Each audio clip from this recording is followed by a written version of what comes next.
Welcome back to what used to be J&D Auto Repair that is now Charlotte Avery's Mobile Repair. We're doing both head gaskets on 1996 Chevrolet K1500. As you can tell, all I use this Primatex for is just to help it hold a little. You don't ever want to lather it unless if your service manual on your vehicle, and I quote, says to. But even then, if you do, you're not that bright in my opinion. Well, anyways, so I'm pulling out my rollers for my cam. And these are all sludged up too. This is bad. You could see all where it was milky at and stuff. I have photos and stuff too, but it was really, really bad.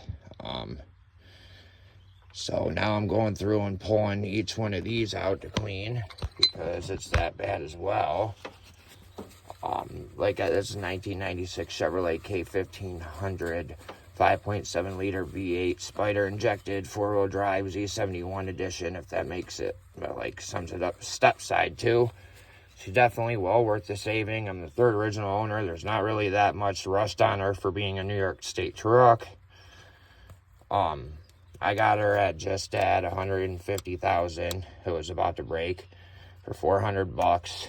Third owner, customized, made from the factory, from the GM dealership. I actually know the guy that the original owner. He bought it when he got home from, it was Nam, or his name was Doug or something. But yeah, as you can see, it's quite the head gasket. And you always want your cylinder right here on these 96 K1500 5.7 Vortex spider injected. This is top dead center.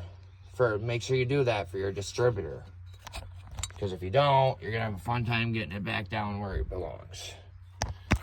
And I haven't met anyone that hasn't not agreed with me on that yet. So, we're going to go through. We're going to clean all those guys out, which we had to unbolt this.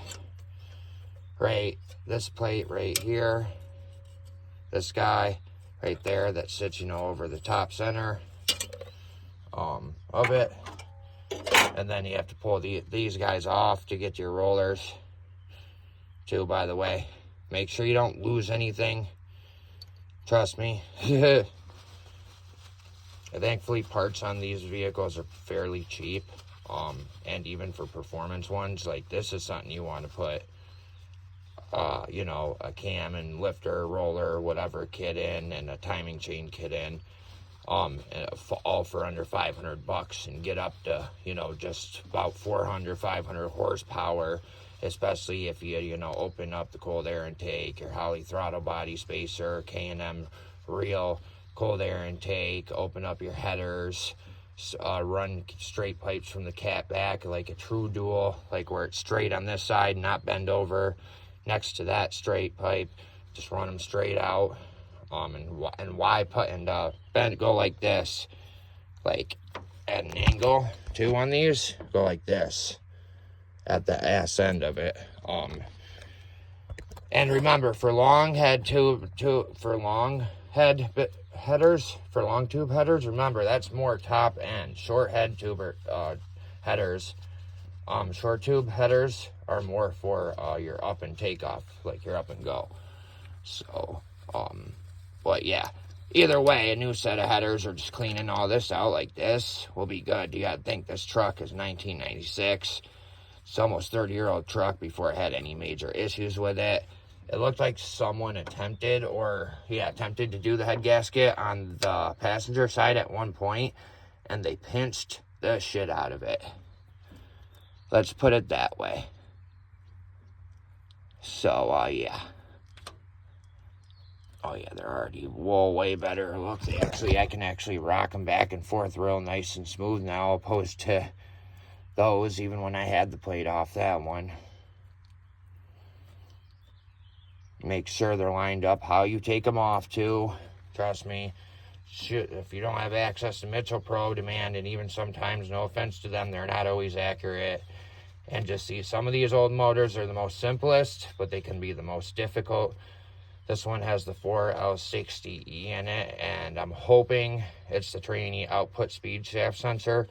Why it shifts from first to second into third, and then the RPMs will rev up and it won't, and it like skips and catches. I'm hoping it's the this training output speed sensor isn't matching with the engine kind of deal. But with my luck, it'll be the clutch pack kit inside, which I did buy just in case, or you know, the whole shift solenoid circuit board, which would be my luck as well.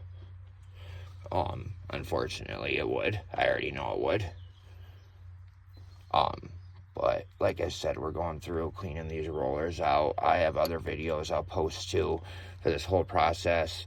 It's been taking me about almost 2 weeks now because I'm being real thorough, and I bought parts I didn't even need, but I might as well. If I'm going to do it, I'm going to do it right, considering the condition of this baby.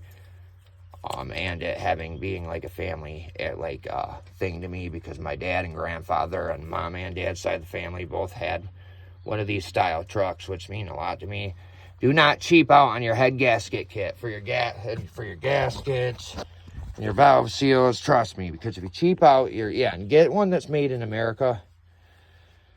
And also, don't be afraid to, when you do get it all sealed up and done, to run your engine and let it for literally 5 minutes with trainee fluid mixed in it.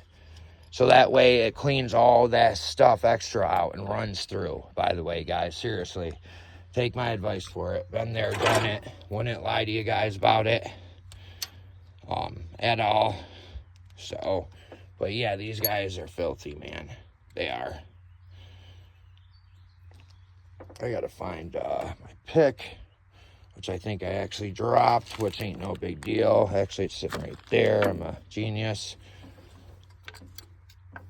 But you can tell they're pretty goopied up. They don't want to release for crap.